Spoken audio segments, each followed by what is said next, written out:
Shabbat Shalom. This is Shabbat Yitro, but today we are celebrating Tu B'Shavat. Tu B'Shavat is the 15th of the month of Shabbat. This year, the 6th of February. It's called Jewish Arbor Day, Rosh Hashanah Ilyanot, the New Year of the Trees. It's the approximate time when the sap begins to flow once more, marking the rebirth of the trees following their winter hibernation. It is also this date from which we count the age of the tree for reasons of the tithe. In Devarim 14 we read, "Every year you shall set aside a 10th part of the yield, so that you may learn to revere your God forever."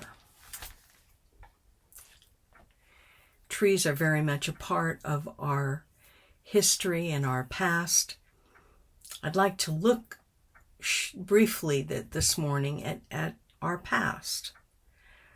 Our greatest exile began in the year 70 CE when the Romans forced us to leave our homeland. Many of us were sold as slaves on the slave markets of the world. But a remnant always remained to keep alive a physical presence in the land. 60 years after the destruction of the Second Temple, we revolted against Rome under the leadership of Shimon bar Kokhba. It was then in 135 CE that Jerusalem was plowed over at the order of Hadrian, and the country was denied the name Yehudia and renamed Syria Palestina. So that's where the name Palestine comes from. 580,000 Jewish soldiers perished, while 985 Jewish villages ceased to exist. Yet another early attempt at genocide. In succeeding years, the Mishnah of the Babylonian Talmud was written and the Jerusalem Talmud was completed. Byzantine Empress Eudocia in 438 removed the ban on Jews praying at the Temple Mount, and the heads of our community in Galilee issued a call which began, "Know then that the end of the exile of our people has come." In 632, Arab invaders under the imprimatur of Muhammad came and conquered, making Palestine part of the emerging Muslim empire. And of course, according to Muhammad and Muslim law, any land that has belonged to Muslims is always the property of Muslims. We lived under the Umayyads, who governed from Damascus, and then under the Abbasid dynasty, and finally in alternating tolerance and persecution under the Fatimids from Cairo. Jews were among the most vigorous defenders of Jerusalem against the Crusaders, and almost single-handedly defended Haifa in 1099. At that time, a full 1,000 years after the fall of the Jewish state, there were Jewish communities throughout the country. 50 of them are known to us by name, including Jerusalem, Tiberias, Ramla, Ashkelon, Caesarea, Sfad, and Gaza. For 2.5 centuries, from 1260 to 1516, our land was part of the empire of the Mamelukes, the Muslims of Turkish Tartar origin. By the end of the 15th century, Christian and Jewish visitors and pilgrims noted the presence of substantial Jewish communities. At the close of the 15th century, Pilgrim Arnold van Harf reported many Jews in Jerusalem and noted that they spoke Hebrew. Even the meager records that survive report 30 Jewish urban and rural communities at the beginning of the 16th century. In 1516, the Ottoman Turks conquered this area.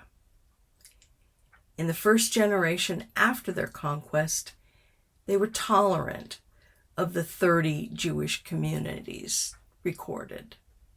Sfad was the spiritual center, and it became the largest community. There, a group of mystic philosophers evolved the mysteries of the Kabbalah, and Joseph Caro compiled the Shulchan Aruch, which means the set table, which is a codification of Jewish observance, largely guiding Orthodox custom even today. Jewish villages flourished in the Galil, and in 1577, a Hebrew printing press was established in Sfad. During the 3 centuries of gradual Ottoman decline, Jews were continually exploited. 2 Christian travelers, Johann von Egmont and John Heyman, wrote that the Turks so oppressed the Jews that they pay for the very air they breathe. Jews of Jerusalem, wrote Jesuit Father Michael Naud in 1674, were paying heavily to the Turk for their right to stay there. They prefer being prisoners in Jerusalem to enjoying the freedom they could acquire elsewhere. The love of the Jews for the Holy Land is unbelievable, he wrote.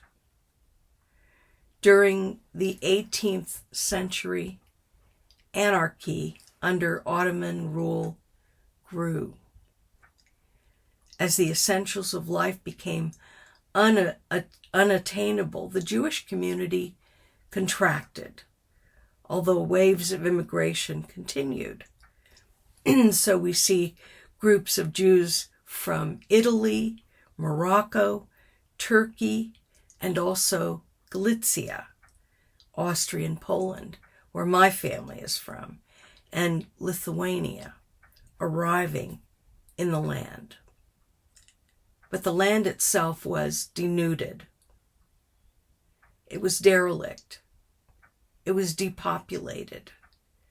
In 1738, one visitor, Thomas Shaw, wrote of the absence of people to till Palestine's fertile soil.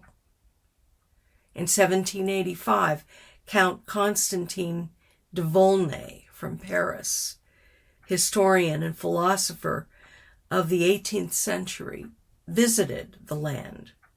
He wrote, "Desolate country whose soil is rich enough, but is given over wholly to weeds.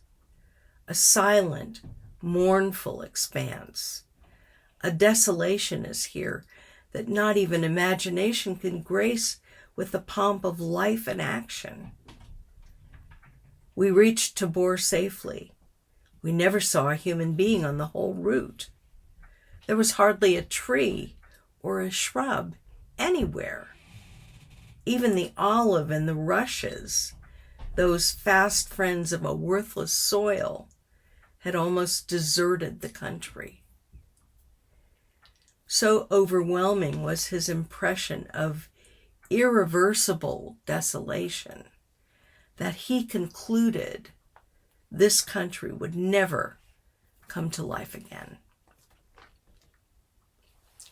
As he was taking his last view of the country, he wrote, Palestine sits in sackcloth and ashes. Over it broods the spell of a curse that has withered its fields and fettered its energies.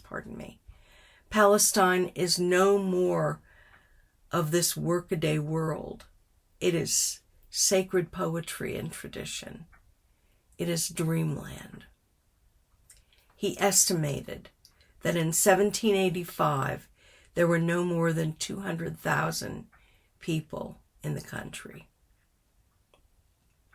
In 1869, Samuel Clemens, better known as Mark Twain, visited the Holy Land, and he declared, "The further we went, the hotter the sun got, and the more rocky and bare, repulsive and dreary the landscape became. There was hardly a tree or a shrub anywhere. Even the olive and the cactus, those fast friends of a worthless soil, had almost deserted the country." In the middle of the 19th century, the estimated population for the whole of Palestine was between 50,000 and 100,000.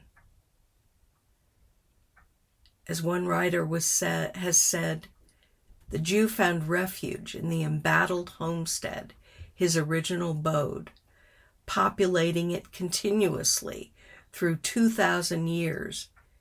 Jews had never surrendered its title. These are our roots in Hebrew, Shoreshim. If you have been to Israel, and certainly if you've been on one of my tours, you will have visited one of the many Jewish National Fund forests. For thousands of years during our exile, when only a small number of us continued to live in the land, Israel was a dry, barren place. Over the years, our people have donated money for trees as the land was so barren. This collecting for trees began more than 100 years ago. My father remembered a pushki, a collection box for JNF, Jewish National Fund, in his home when he was growing up in the 1920s. Israel now has many trees, most of which have been planted by us collectively, although grown and sustained by God.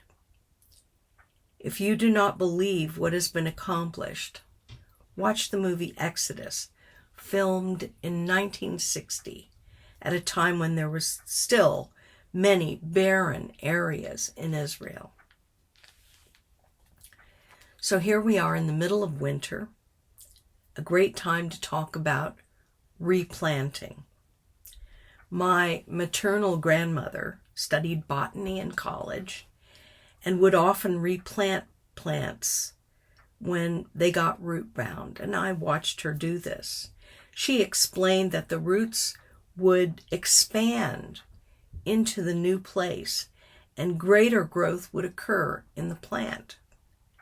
Some plants could even be brought to the point of bearing fruit as a result of repotting.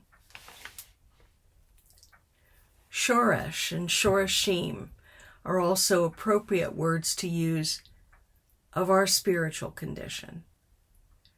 Rav Shaul speaks of being rooted in Colossians 2:7, having been firmly rooted and now being built up in him, that is the Mashiach, and established in your faith, just as you were instructed, and overflowing with gratitude. When we are firmly rooted, studying the Holy Scriptures as part of a community, taking time to pray, living according to Torah commandments, sharing God's love and truth with others, we become firmly established in the rock, and on the rock.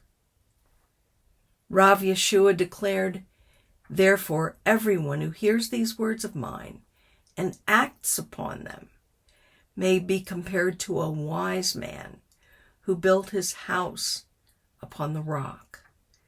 And the rain descended, and the floods came, and the winds blew, and burst against that house.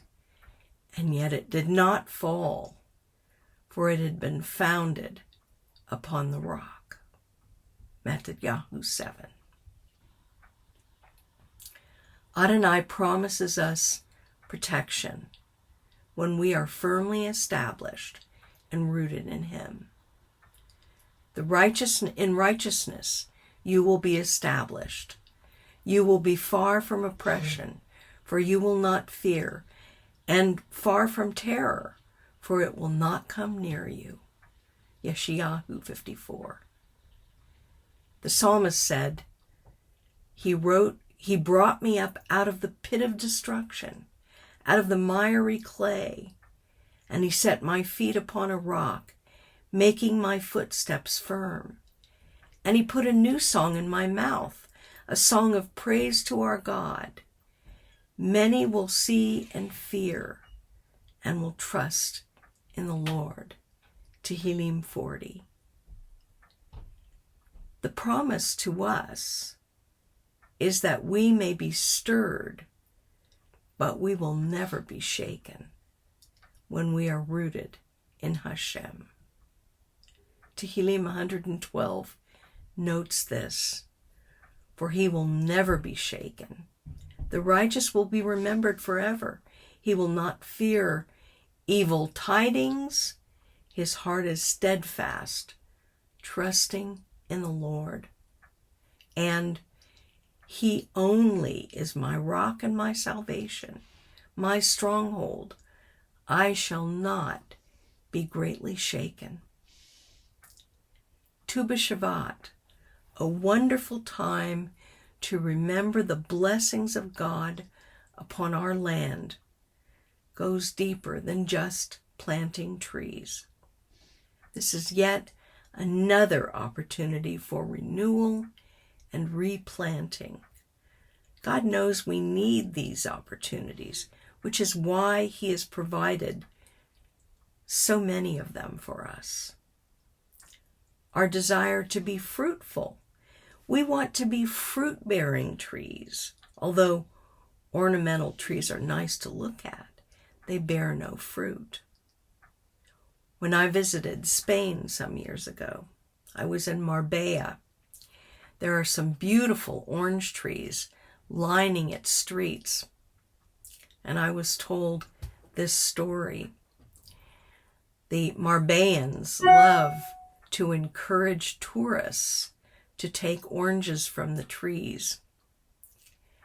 But if they try to eat them, they find them to be, unedible. They're decorative trees. They look wonderful, and they have these lovely oranges on them, but the oranges cannot be eaten. God did not design us to be ornamental, but to be fruitful, so that Mashiach may dwell in your hearts through faith, and that you, being rooted and grounded in love, may be able to comprehend with all the tzaddikim what is the breadth and length and height and depth, and to know the love of Mashiach, which surpasses knowledge, that you may be filled up to all the fullness of God. Ephesians 3. Perhaps this is a good time to ask Hashem, where would you like my roots to be this year? You might consider expanding your roots by studying Hebrew seriously or doing more reading in Jewish and biblical subjects. Maybe you could think about broadening your giving beyond your tithe to the synagogue and holy day gifts to include our ministry to congregations in Africa or to Jewish Relief Fund in Israel. Another way to expand is by going as a volunteer with Jewish Voice, as Alona did last year, and as she and Carrie intend to do next month. A word of exhortation. If you do not seek to expand, allowing your roots more and more soil, light, and water, you will stagnate. You will dry up.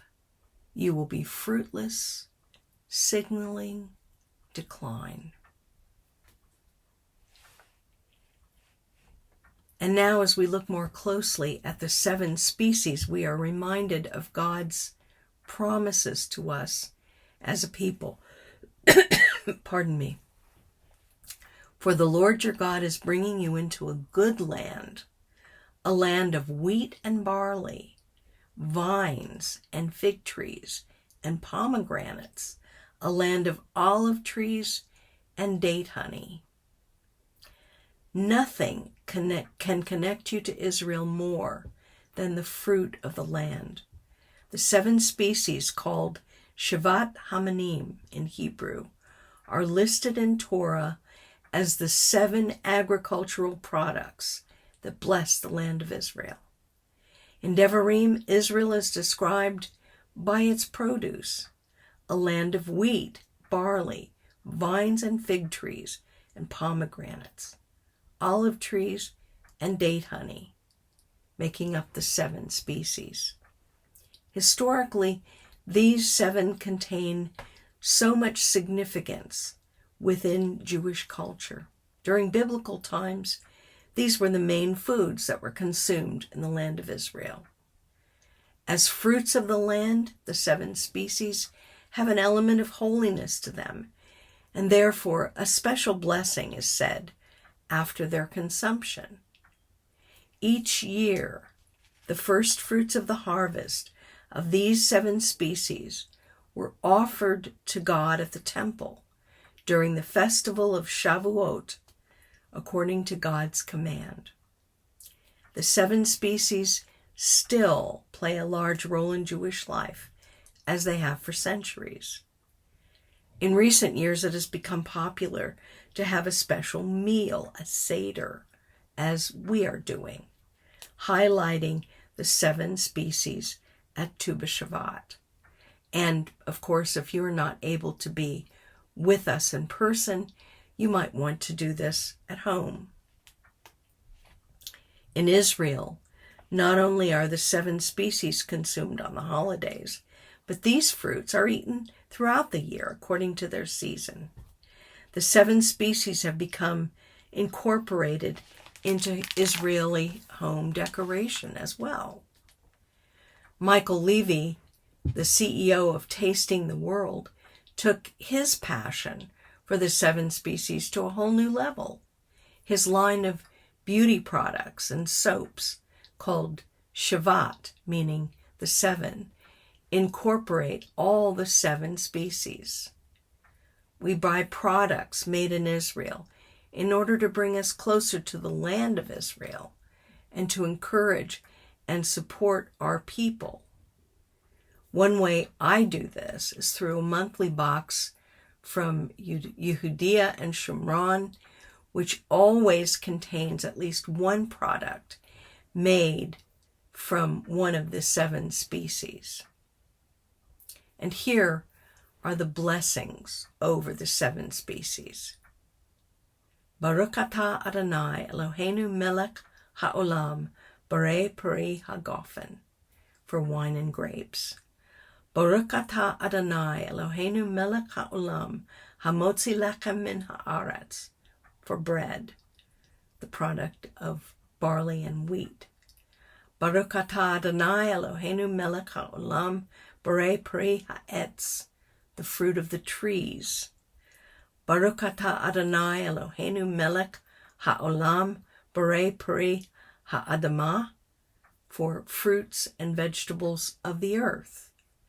Baruch atah Adonai Eloheinu melech ha'olam barei minei mezonot, for various types of foods. And finally, Baruch atah Adonai, Eloheinu melech haolam, shehakol niyah bidvaro, for everything was created through his word. Give thanks to God for the wonderful things that he has provided for us in our land of Israel, and use as many of them as you can. May God bless you through this week. Shabbat Shalom.